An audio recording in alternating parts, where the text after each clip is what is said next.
Back when I first started in the industry, if you wanted to set someone's name in type, you had to use either a Ludlow or a Linotype machine.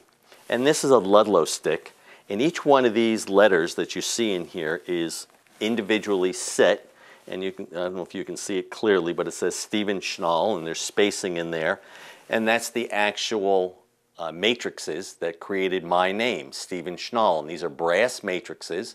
And someone took each character out of a case and would make these names. Well, probably took about 15 minutes to do that.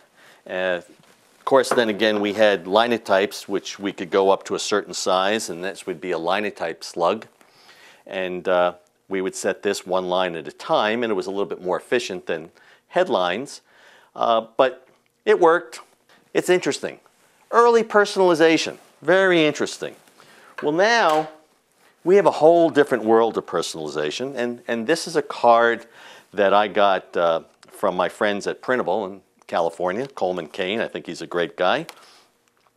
And it's a frozen branch, and it's got my name on it.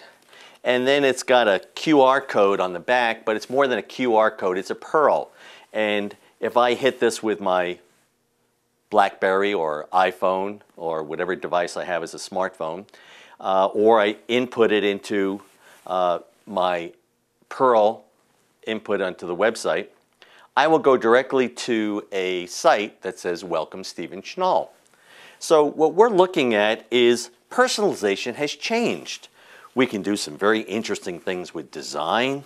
We can do things with QR codes that are very interesting. But, you know, this is just a nice little card, and it says, we hope everyone at Schnall has a wonderful holiday season. So it's just a little simple greeting card, okay? But it's got a pearl and a QR code and a nice personalized thing. But you know what? That's very nice.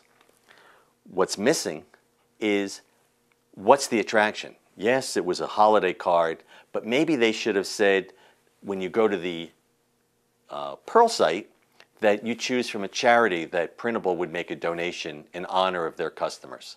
So when you're looking at it, there's got to be a value proposition. It looks nice, cool with the QR code, but no matter what you do, I can't stress this enough, you've got to create a compelling message that's going to call a person to action.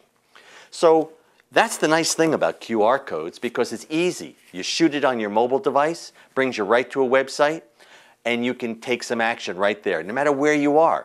So what we're looking at is it's customizing and personalizing it to the value proposition, what I need. Convenience, the value proposition. That's what personalization and QR codes are all about. When we create more of that, we're out of the commodity area and we're creating a real value for our customer base. If you think that's true, let me hear from you. If you disagree, I want to hear from you as well.